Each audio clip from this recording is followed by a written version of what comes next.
Mereka pun merayu Herman dan ia pun tergoda. Mereka akhirnya melakukan hubungan terlarang dengan si teman laki-lakinya itu. Tapi mereka nampak tidak puas rupanya. Ikat tangan dan kakinya. Baik. Sakit. Rani pun segera melakukan sunat terhadap Herman. Namun, karena Rani tidak punya keahlian dalam hal itu, kejadian yang tidak diinginkan pun terjadi. Teman-teman, dia tidak bernafas. Lihat, darahnya banyak sekali. Kita harus cari jalan keluarnya supaya jejak kita tidak terendus polisi. Siapkan kayu, kita bakar mayatnya. Bidadari adalah wanita berparas cantik dan berhati lembut, pikirku. Namun, kenyataan berbeda dengan yang aku alami. Aku mengenal dekat 3 wanita, namun tidak sebaik yang aku bayangkan. Mereka tak sebaik yang aku pikirkan, melainkan berhati iblis. Ya, 3 wanita itu adalah temanku sedari aku kecil. Mereka tega menyunatku sampai kemaluanku putus, sehingga menyebabkan nyawaku melayang. Mereka lakukan itu semata ingin mendapatkan kepuasan nafsu birahi. Hai, perkenalkan, namaku Herman. Aku seorang perjaka bernasib malang yang tewas di tangan 3 wanita yang tak lain adalah temanku sendiri. Cerita ini berawal dari 4 remaja yang pergi ngeluyur mencari hiburan pertunjukan seni tari kuda lumping di sebuah desa seberang. Mereka adalah Herman, Rani, Sinta, dan Dinda. Mereka asik menikmati gelapnya malam dalam perjalanan menuju lokasi di mana tempat pertunjukan seni tari itu berada. Mereka berjalan kaki menuju tempat pertunjukan itu. Ya, pada masa itu, dari mereka tidak ada yang punya kendaraan. Mereka rakyat jelata biasa yang kurang mampu. Sesampainya di tempat lokasi pertunjukan itu berada, mereka menyaksikan para penari kuda lumping yang ganteng-ganteng dan cantik-cantik. Di tengah-tengah acara berlangsung, Herman pergi ke belakang tenda pertunjukan. Herman, mau kemana kau, Her? Bukan urusan kalian. Jangan asal kalau ngomong. Kalau kamu ada apa-apa gimana? Udah, biarin aja. Toh, Herman udah besar juga ini. Apanya? Anunya.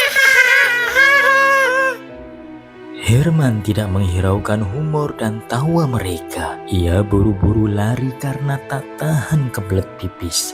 Ia mencari lokasi sepi dan aman untuk melakukan hal itu. Namun, pas membuka resleting dan siap untuk membuang air seninya, tiba-tiba ada seekor ular kobra mau mematuknya. Herman pun menjerit ketakutan karena suaranya keras sekali. 3 teman wanitanya itu segera menghampirinya. Setibanya mereka di lokasi Herman berada, ular itu sudah tidak ada.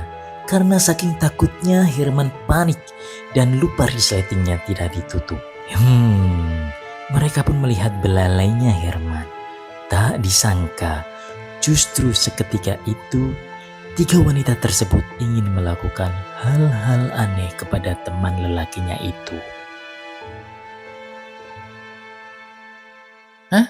Ada apa? Suaramu keras sekali sampai terdengar di area tenda pementasan sana, Her. Tadi ada ular di sana.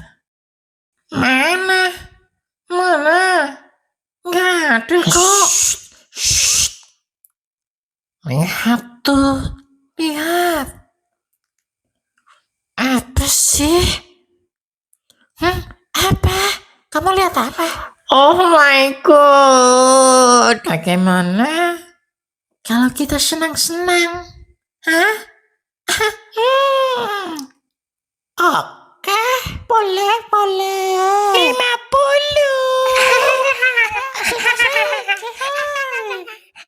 Ayo kita kudain.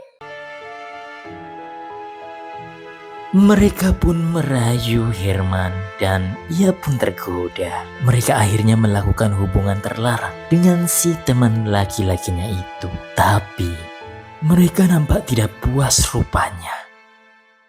Sangat kecewa aku karena kuncup yang belum disunat ya. Rasanya ada yang kurang aja. Setelah selesai melakukan perbuatan bejat itu, mereka kembali ke tenda pentas seni. Namun, acara itu ternyata sudah bubar. Lalu mereka berniat segera pulang.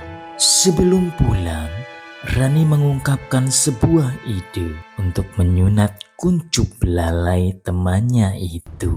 Konyolnya, kedua teman wanita itu setuju dengan ide tersebut. Walaupun awalnya Dinda sempat tidak setuju dengan ide itu. Mereka pulang sambil bergurau dan tertawa bersama. Pas melewati pekarangan yang sepi dari rumah penduduk, tiba-tiba Herman dicorokin dan ia terjatuh ke tanah. Apa yang kalian lakukan? Kita hanya sedang bermain-main saja, Her. Biar perjalanan pulang kita makin seru. Betul, Her. Betul apa yang dikatakan Dinda. Nah, kamu tiduran, Her, dekat pohon di situ. Ada-ada saja kalian. Mau ngapain sih? Mau melakukan hal seperti tadi lagi ya? Wah, kalian tega ya persahabatan kita hancur karena perbuatan bejat ini. Aku sih terserah kalian saja. Udah, jangan banyak omong, Her. Nurut aja. Buka celanamu. Oke, baiklah. Setelah Herman membuka celananya, mereka langsung memegang kedua tangan. Herman pun pasrah. Tutup matamu, Her. Gak sekalian tutup usiaku. Wah, jaga mulutmu. Jangan bicara begitu, Her. Setelah Herman menutup matanya, tak lama kemudian ia berteriak. Oh, sakit sekali. Jangan berisik. Apa yang kalian lakukan padaku? Jangan lakukan itu. Jangan. Ikat tangan dan kakinya. Baik. Sakit. Rani pun segera melakukan sunat terhadap Herman. Namun, karena Rani tidak punya keahlian dalam hal itu, kejadian yang tidak diinginkan pun terjadi. Belalai Herman putus karena kebodohan salah satu teman wanitanya itu. Teman-teman, dia tidak bernafas. Lihat, darahnya banyak sekali. Bodoh. Aku bilang apa? Jangan aneh-aneh. Kalian kegatelan sih. Aku terpaksa melakukan ini. Oh, ceritanya lo mau angkat tangan atas kejadian ini, Din. Stop berdebat. Kita harus cari jalan keluarnya supaya jejak kita tidak terendus polisi. Siapkan kayu, kita bakar mayatnya. Dan mayat Herman pun terbakar. Sampai sekarang jejak perbuatan biadab temannya itu hilang dan kabarnya mereka bertiga masih hidup. Namun ketiganya mengalami gangguan jiwa. Dan ternyata salah satu teman Herman yaitu Dinda. Ia mengenakan jilbab hanyalah untuk menutupi kepalanya yang botak agar terlihat cantik saja, bukan sebagai simbol dari wanita muslimah. Hati-hati ya para lelaki dengan teman wanita kalian. Jika mempunyai ciri seperti temannya Herman, maka segeralah cut off dan tinggalkan.